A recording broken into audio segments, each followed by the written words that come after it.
ಮಕ್ಕಳೇ, ಸಿರಿವಂತಿಕೆಯಲ್ಲಿಯೇ ಬೆಳೆದು ದೊಡ್ಡವಳಾದಂತಹ ಒಬ್ಬ ಹೆಣ್ಣು ಮಗಳು ಪೇಟೆಯಲ್ಲಿ ಹೋಗ್ತಾ ಇರ್ತಾಳೆ. ಎಲ್ಲಿಗೋ ಅವಳ ಒಂದು ಸ್ಥಳಕ್ಕೆ ಜರೂರಾಗಿ ಅವಳಿಗೆ ಹೋಗಬೇಕಾಗಿತ್ತು. ಒಬ್ಬ ರಿಕ್ಷಾದವನಿಗೆ ಕೈ ಮಾಡಿದಳು. ಅವನು ಹೆಣ್ಣು ಮಗಳೆಂಬ ಗೌರವದಿಂದ ಬಂದು ಅವಳ ಎದುರಿನಲ್ಲಿ ರಿಕ್ಷಾ ನಿಲ್ಲಿಸಿದ. ಎಲ್ಲಿಗೆ ಹೋಗಬೇಕಮ್ಮ? ಇಲ್ಲೇ ದೂರದಲ್ಲಿ ಹೋಗಬೇಕು, ಭಾಳ ಅರ್ಜೆಂಟಾಗಿ ಹೋಗಬೇಕು ಅಂಥೇಳಿ ರಿಕ್ಷಾವನ್ನು ಹತ್ತಿದಳು.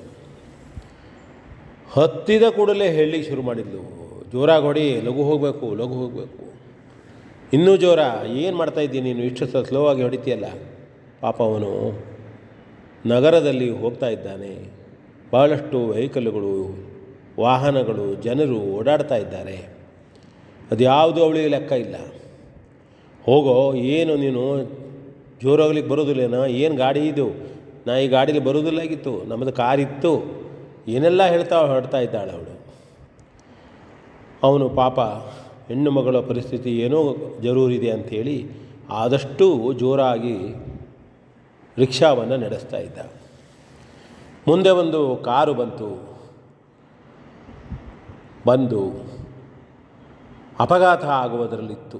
ಅಷ್ಟರಲ್ಲಿ ಕಾರಿನವನು ಕೂಡ ಇಳಿದು ಹೇಳಿದ, ತಮ್ಮ ಏನೋ ಭಾಳ ಜೋರಾಗಿ ಹೊಡಿತಾ ಇದೆಯಲ್ಲ ರಿಕ್ಷಾ, ಅಷ್ಟೆಲ್ಲ ಜೋರಾಗಿ ಹೊಡಿಬೇಡ, ಸ್ವಲ್ಪ ಸಂಯಮದಿಂದ ನಿಧಾನ ಹೊಡಿ ಅಂಥೇಳಿ ಅವನಿಗೆ ಹೇಳಿ ಆ ಕಾರಿನವನು ಹೋದ. ಮತ್ತೆ ಇವಳು ಜೋರಾದ್ಲು, ಏನೋ ನೀನು ಅವ್ರ ಹತ್ರ ಮಾತಾಡ್ತೀನಿ, ನೀನು ನನಗೆ ಜರೂರಾಗಿ ಹೋಗಬೇಕು. ಹೇಳ್ತಾ ಅವಳು ಒಂದು ಪ್ರದೇಶಕ್ಕೆ ಬಂದಾಗ ನಿಲ್ಲಿಸುವಂತೆ ಹೇಳಿದ್ಲು. ಅವನು ರಿಕ್ಷಾವನ್ನು ನಿಲ್ಲಿಸಿದ. ತೆಗೆದು 20 ರೂಪಾಯಿಯನ್ನು ತೆಗೆದುಕೊಟ್ಲು. ಅವನು ಹೇಳಿದ, 20 ಅಲ್ಲ ಅಮ್ಮ, ಬಹಳ ದೂರದಿಂದ ಬಂದಾಗಿದೆ, ನಾವು 50 ರೂಪಾಯಿ ಆಗ್ತದೆ ಅದಕ್ಕೆ. ಏನು 50 ರೂಪಾಯಿ ಆಗ್ತದೆಯಾ ಇದಕ್ಕೆ? ಈಗ ಮಾತ್ರ ನಾನು ಅಲ್ಲಿಂದ ಇಲ್ಲಿವರೆಗೆ ಬಂದಿದ್ದೇನೆ, ಮತ್ತೆ ನೀ ಎಷ್ಟು ಸ್ಲೋ ಆಗಿ, ಎಷ್ಟು ನಿಧಾನವಾಗಿ ಹೊಡಿತೀನಿ ನೀನು ಗಾಡಿಯನ್ನು, ಅದರಲ್ಲೂ ನನಗೆ 50 ರೂಪಾಯಿ ಅಂತೀಯಲ್ಲ ನೀನು, ತಗೋ ಈ 20 ರೂಪಾಯಿ, ಏನು ಹೆಂಡ ಕುಡ್ದಿಯೇನ ನೀನು ಅಂಥೇಳಿ ಅವನನ್ನು ದಬಾಯಿಸಿದನು. ಆದರೆ ಆ ವ್ಯಕ್ತಿ ನೊಂದುಕೊಂಡ. ಆದರೆ ಆ ಹೆಣ್ಣು ಮಗಳಿಗೆ ಯಾವ ಮಾತನ್ನು ಆಡದೆ, ಆಯ್ತಮ್ಮ, ನೀನು ಹಣವನ್ನು ನನಗೆ ಕೊಡಬೇಡ, ಆದರೆ ಹೆಂಡವನ್ನು ಕುಡಿದು ಹೊಡಿತೀಯ ಎಂಬುದಾಗಿ ನನ್ನ ವ್ಯಕ್ತಿತ್ವಕ್ಕೆ ಧಕ್ಕೆ ಬರುವ ರೀತಿಯಲ್ಲಿ ಕೇಳಬೇಡಮ್ಮ. ನಾವು ಬಡವರಿದ್ದೇವೆ, ಆದರೆ ಎಲ್ಲ ರಿಕ್ಷಾದವರು ಕುಡುಕರಲ್ಲ. ಯಾವುದೋ ರಿಕ್ಷಾದಲ್ಲಿ ನಿನಗೆ ಅನುಭವ ಆಗಿರಬಹುದು, ನಮಗೂ ಮನೆ ಇದೆ, ನಮಗೂ ಮಕ್ಕಳಿದ್ದಾರೆ. ಆ ಮಕ್ಕಳನ್ನು ಸಲಹುವುದಕ್ಕಾಗಿ ದಿನದ ಆದಾಯ ನಮಗೆ ಇದೆ ರಿಕ್ಷಾ. ನೀವು ಬಾಡಿಗೆಯನ್ನು ಕೊಟ್ಟರೆ ನಾವು ಊಟ ಮಾಡುವುದು. ನಿಮಗೆ ಹೆಚ್ಚೇನೂ ಹೇಳಿಲ್ಲ, ಇಲ್ಲಿ ನಿಗದಿಪಡಿಸಿದ ದರ 50 ಹೇಳ್ತಾ ಇದ್ದೇನೆ. ಆದರೆ ನೀವು ಹೆಂಡ ಕುಡಿದ ಅಂತ ಹೇಳಿದ್ರಲ್ಲ, ನನಗೆ ಹಣವನ್ನು ಕೊಡಬೇಡಿ, ಬರ್ತೇನೆ ನಾನು, ದಯಮಾಡಿ ನನಗೆ ಕುಡುಕ ಎಂಬ ಶಬ್ದವನ್ನು ಹೇಳಬೇಡಿ, ತುಂಬ ನೋವಾಗುತ್ತದೆ. ಮನೆಯಿಂದ ಬರುವಾಗ ನನ್ನ ಮುದ್ದು ಮಕ್ಕಳು ನನಗೆ ಹೇಳ್ತಾರೆ, ಅಪ್ಪ ಕಷ್ಟ ಆಗ್ತದೆಪ್ಪ ನನಗೆ, ರಿಕ್ಷಾ ಬೇಡ ಅಂತ ಹೇಳ್ತಾರೆ, ಪ್ರೀತಿಯಿಂದ ಹೇಳ್ತಾ ಇದ್ದಾರೆ. ಆದರೆ ಅವರ ಶಿಕ್ಷಣ, ಅವರ ಊಟಕ್ಕೆ, ಅವರ ಬೆಳವಣಿಗೆಗೆ ತಂದೆಯಾದಂತಹ ನಾನು ಕಷ್ಟಪಡಲೇಬೇಕಲ್ವ. ಇದು ನಮ್ಮ ಪರಿಸ್ಥಿತಿ ಅಮ್ಮ, ರಿಕ್ಷಾದವರದ್ದು. ನಿಮ್ಮಂಥವರು ಏನೋ ಹೇಳಿಬಿಡ್ತೀರಿ. ರಿಕ್ಷಾ ಹೊತ್ತುವಾಗಲೇ ನೀವು ಹೇಳಿದರೆ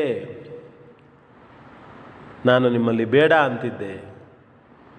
ನೀವು ಒಬ್ಬ ಹೆಣ್ಣು ಮಗಳು ಜರೂರಾಗಿ ಹೋಗಬೇಕಾಗಿದ್ದಿದೆ, ಕೊಡತಕ್ಕಂತಹ ಬಾಡಿಗೆಯನ್ನು ಕೊಡ್ತೀರಿ ಎನ್ನುವ ನಿಮ್ಮ ಬೇರೆ ಭಾವನೆಯಿಂದ ನಾನು ರಿಕ್ಷಾವನ್ನು ಇಲ್ಲಿವರೆಗೆ ತಂದೆ.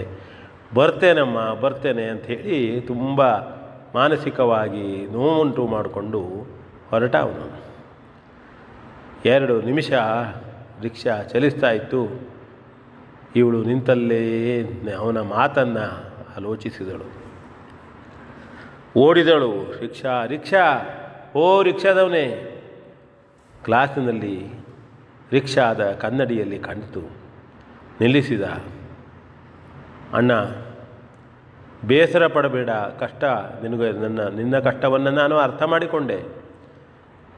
ನನಗೆ ಇದೆಲ್ಲ ಅರ್ಥ ಆಗಿಲ್ಲವಾಗಿತ್ತು, ಅಂಥ ಅನುಭವವನ್ನು ನಾನು ನೋಡಿಲ್ಲ. ಸುಖದಿಂದ ಬೆಳೆದವಳು ನಾನು. ಎಲ್ಲವನ್ನು ಹೇಳಿಬಿಟ್ಲು ಅವನಿಗೆ. ದಯಮಾಡಿ ಕ್ಷಮಿಸು, ಈ 50 ರೂಪಾಯಿಯನ್ನು ತೆಗೆದುಕೋ, ಇನ್ನೊಂದು 100 ರೂಪಾಯಿಯನ್ನು ನಿನ್ನ ಮಕ್ಕಳಿಗೆ ನನ್ನ ಪ್ರೀತಿಯಿಂದ ಕೊಡು, ನನ್ನನ್ನು ಸಹೋದರಿ ಅಂತ ತಿಳಿದುಕೋ ಅಂತ ಹೇಳಿದಾಗ ಅವನಿಗೂ ಕೂಡ ಕಣ್ಣಲ್ಲಿ ಧಾರಾಕಾರವಾಗಿ ನೀರು ಬಂತು. ಇದು ಮಾನವೀಯತೆ. ಅಮ್ಮ, ನೀವು ಕೊನೆಯಲ್ಲಾದರೂ ಈ ವಿಷಯವನ್ನು ತಿಳ್ಕೊಂಡ್ರಲ್ಲ, ನಾನು ಕುಡುಕನಲ್ಲ, ನಾನು ಕೇಳಿದ ಬಾಡಿಗೆ ಸರಿ ಇದೆ ಅಂಥೇಳಿ ಸಮಾಧಾನವಾಯಿತು ಅಂಥೇಳಿ ಅವನು ಹೋಗ್ತಾನೆ. ಇವಳು ಕೂಡ ಸಮಾಧಾನದಿಂದ ತನ್ನ ಸ್ಥಳಕ್ಕೆ ಬರ್ತಾಳೆ. V N Bhagwat, Baraballi.